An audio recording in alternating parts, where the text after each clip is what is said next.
നമ്മുടെ പ്രകടന പത്രിക ഇപ്പോൾ പുറത്തിറങ്ങി UDF-ന്റെ.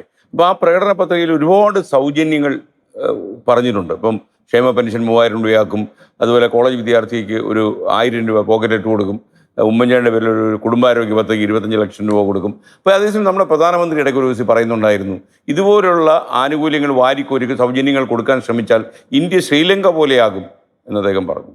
ആ പ്രധാനമന്ത്രിയാണല്ലോ എല്ലായിടത്തും ബീഹാറിൽ അത് ചെയ്തു. എവിടെയാ ചെയ്ത്? മഹാരാഷ്ട്ര ചെയ്തില്ലേ, ഹരിയാന ചെയ്തില്ലേ, മധ്യപ്രദേശ് ചെയ്തില്ലേ, ഛത്തീസ്ഗഡ് ചെയ്തില്ലേ? അവർ കർണാടകത്തിൽ ഈ ഒരു സ്കീമുമായിട്ട് കോൺഗ്രസിന് കൃത്യമായ കാഴ്ചപ്പാടുണ്ട്. നമ്മുടെ എക്കോണമിയെ എങ്ങനെ ശക്തിപ്പെടുത്തണം എന്നാണ് പറയുന്നത്. എക്കോണമി എപ്പോഴാണ് ദുർബലമാകുന്നത്? ആളുകളുടെ കയ്യിൽ പൈസ ഇല്ലാതിരിക്കുമ്പോഴാണ്. ആളുകളുടെ കയ്യിൽ കാശില്ലാതെ ആളുകൾ പരക്കം പായുന്ന സന്ദർഭത്തിലാണ് ഒരു സംസ്ഥാനത്തിൻ്റെ ആയാലും രാജ്യത്തിൻ്റെ ആയാലും എക്കോണമി ദുർബലമായിക്കൊണ്ടിരിക്കുന്നത്. അപ്പോൾ ജനങ്ങളുടെ കയ്യിലേക്ക് പൈസ വരുമ്പോൾ സ്വാഭാവികമായിട്ടും അവരത് ട്രേഡിങ്ങിന് കൊടുക്കും, അവരത് ചിലവാക്കും, മാർക്കറ്റിലേക്ക് അത് പോവും. അപ്പോൾ എക്കോണമി സ്ട്രോങ് ആവുകയേ ചെയ്യുള്ളൂ. ശരിയാണ്, നമ്മൾ ഇതിനെക്കുറിച്ചൊരു കരുതലോടെ നീങ്ങണം എന്നുള്ളത്. ഞങ്ങൾ കർണാടകത്തിൽ ഈ സ്കീം നടപ്പിലാക്കിയപ്പോഴാണ് പ്രൈം മിനിസ്റ്റർ ഈ കാര്യം പറഞ്ഞത്. ഇപ്പം പക്ഷേ അതേ പ്രൈം മിനിസ്റ്ററാണ് പിന്നെ മത്സരിച്ച് നടപ്പിലാക്കിയായിരുന്നു മധ്യപ്രദേശിൽ ലാൽജി ഭഗൻ സ്കീം അടക്കം ഓരോ സ്റ്റേറ്റിൽ ഇപ്പോൾ നടപ്പായിക്കൊണ്ടിരിക്കുകയാണ്. ഞങ്ങളെ സംബന്ധിച്ചിടത്തോളം ഫ്രീ ബിക്ക് എതിരായിട്ടുള്ള നിങ്ങളിത് ഒരു ഇലക്ഷൻ അജണ്ടയ്ക്ക് അപ്പുറം ഇത് ആലോചിച്ച് തീരുമാനിച്ചെടുത്താണ്. കാരണം നാളെ നിങ്ങൾ ഭരണത്തിൽ വന്നാൽ ഇത് നടപ്പിലാക്കാൻ ബാധ്യതയുണ്ട്. വളരെ ആലോചിച്ച് തീരുമാനിച്ചത് ആണ്. കാരണം ഞങ്ങളെ സംബന്ധിച്ചിടത്തോളം ഞങ്ങൾ നോക്കുന്നത് ഇന്ന് കേരളത്തിൽ നമ്മൾ പറയും കേരളം വളരെ സാക്ഷരതാണ്.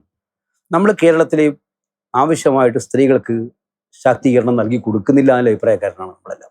അവരുദ്ദേശിക്കുന്ന രീതിയിൽ അവരെ മുന്നോട്ട് കൊണ്ടുവരാൻ, അവരെ സഹായിക്കാൻ, എവിടെയൊക്കെ അവർക്ക് പ്രയാസങ്ങളുണ്ടോ ആ പ്രയാസങ്ങൾ പരിഹരിക്കാൻ വേണ്ടിയിട്ടുള്ള ഒരു സ്ട്രോങ് ആയിട്ടുള്ള ഹെൽപ്പിംഗ് ഹാൻഡ് നമ്മൾ കൊടുക്കുന്നില്ല എന്നുള്ളതാണ്.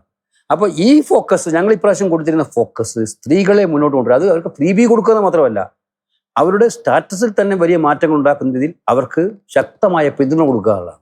അത് ഇപ്പോൾ 1000 രൂപ വലിയ കാര്യമല്ല. ഒരു പെൺകുട്ടികൾക്ക്, കോളേജിൽ പഠിക്കുന്ന പെൺകുട്ടികൾക്ക് 1000 രൂപ ചെന്നാലും അറിയുമെന്ന് ആൾക്കാരില്ല. ഞങ്ങളുടെയൊക്കെ ഇവിടെ ആലപ്പുഴയുടെ തീരപ്രദേശങ്ങളിൽ മത്സ്യത്തൊഴിലാളികളുടെ മക്കളൊക്കെ പഠിക്കാൻ പോകുമ്പോൾ രാവിലെ പോയിട്ട് ഉച്ചഭക്ഷണം കഴിക്കാൻ കാശില്ലാത്തതുള്ളൂ, കഴിക്കാതെ തിരിച്ചു വരുന്നവർ ഇഷ്ടം പോലെയുണ്ട്.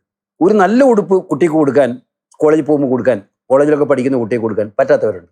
അപ്പോൾ അവരെ ഒന്ന് നമ്മൾ ശക്തമായി പിന്തുണക്കണം എന്നുള്ള ചിന്താഗതി ഉണ്ടായതാണ് 1000 രൂപ വെച്ച് ഒരു കോളേജ് ഗോയിങ് സ്റ്റുഡൻറ്റ് പെൺകുട്ടിയാണെങ്കിൽ കൊടുക്കണം തീരുമാനിച്ചത്. ഫ്രീ ബസ് സർവീസും അതുപോലെ തന്നെയാണ്. പെൺകുട്ടികൾ ഞങ്ങൾ കർണാടകത്തിൽ നടപ്പിലാക്കിയ ഏറ്റവും ഫലപ്രദമാണ്. അപ്പോൾ ഇതിനകത്ത് വളരെ വിജയകരമായി നടപ്പിലാക്കിയിട്ടുണ്ട്. ഇതിനകത്തുള്ള ചോദ്യം, ഇത് നടപ്പിലാക്കുന്നതിന് കുറേ ഹോംവർക്കുകൾ നടത്തേണ്ടതായിട്ടുണ്ട്. നമ്മൾ കുറേ ഹോംവർക്ക് ഇപ്പോൾ നടത്തിയിട്ടുണ്ട്, ഇനിയും മുന്നോട്ട് പോകുമ്പോൾ നടത്തേണ്ടതായിട്ടുണ്ട്. ആ നടത്താൻ ഇച്ഛാശക്തി ഉണ്ടെങ്കിൽ സംസ്ഥാനത്തിന് ഒരു പ്രയാസവും ഇല്ലാതെ നടപ്പിലാക്കാൻ പറ്റുന്നുള്ള കണ്ടെത്തലിലാണ് ഞങ്ങൾ ഇത് പ്രഖ്യാപിച്ചിരിക്കുന്നത്. വളരെ നമ്മുടെ KSRTC ഭരിച്ച മന്ത്രി KB ഗണേഷ് കുമാർ അദ്ദേഹം പറയുന്നുണ്ടായിരുന്നു, ഇങ്ങനെയൊക്കെ സൗജന്യങ്ങൾ വാരി വിതറാൻ തീരുമാനിച്ചു. അപ്പോൾ നമ്മുടെ പ്രകടനപത്രികയിൽ പറയുന്ന എല്ലാ സ്ത്രീകൾക്കും സൗജന്യ ബസ് യാത്ര അനുവദിച്ചിട്ടുണ്ട്. അത് ഓർഡിനറി ബസ് മാത്രമാണോ മറ്റെല്ലാ ബസ്സിലുണ്ടോ എന്ന് എനിക്കറിയില്ല. അപ്പോൾ എന്തായാലും അങ്ങനെ അനുവദിച്ചാൽ ഇത് പൂട്ടിപ്പോകും ഈ സ്ഥാപനം. അത് തെറ്റായിട്ടുള്ള കൺസെപ്റ്റാണ്. KSRTC കർണാടകത്തിലെത്തും KSRTC ആണല്ലോ പൂട്ടിയാ. നമ്മൾ ഈ പറയുന്നത് KSRTC ഫ്രീ ആയിട്ട് കൊണ്ടുപോകണം എന്നല്ല പറയുന്നത്. ഈ കൊണ്ടുപോകുന്ന ഓരോ വനിതയുടെയും കാശ് സർക്കാർ സബ്സിഡി കൊടുക്കേണ്ടി വരും. അപ്പം KSRTCക്ക് വരുമാനം കൂടുകയുള്ളൂ. പിന്നെ ഗവൺമെൻറ് അതിൻ്റെ റിസോഴ്സസ് കണ്ടെത്തണം. അതിനായിട്ടുള്ള പല മാർഗ്ഗങ്ങളും ഉണ്ട് ഗവൺമെൻറ് മുമ്പിൽ. അത് കണ്ടെത്തി കഴിഞ്ഞാൽ അത് കൊടുക്കാൻ പറ്റും. ആരാണിപ്പോൾ സമ്പത്തിനെ കുറിച്ച് പറയുന്നത്? 1.5 ലക്ഷം കോടി കടമുണ്ടായിരുന്ന കേരളത്തെ 4.25 ലക്ഷം കോടി കടത്തിലേക്ക് എത്തിച്ചവരാണ് ഈ രാജ്യത്ത് ഫൈനാൻസ് പഠിപ്പിക്കുന്നത്. വല്ല തമാശയല്ലേ അത്? അല്ല, ഈ ഇത്രയും കടത്തിൽ നിൽക്കുന്ന, നിങ്ങളിപ്പം അധികാരത്തിൽ വരികയാണെങ്കിൽ ഇത്രയും കടത്തിൽ മുങ്ങി നിൽക്കുന്ന, നമ്മുടെ VD സതീശൻ്റെ ഭാഷയിൽ പറഞ്ഞാൽ ഈ പൂച്ച പെറ്റി കിടക്കുന്ന ഖജനാവിൽ നിങ്ങൾ കയറേണ്ട ഒരു അവസ്ഥയാണ്.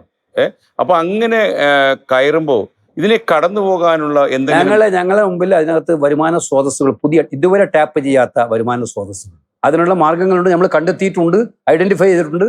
ആ രീതിയിൽ അത് മുന്നോട്ട് കൊണ്ടുപോകാൻ പറ്റും.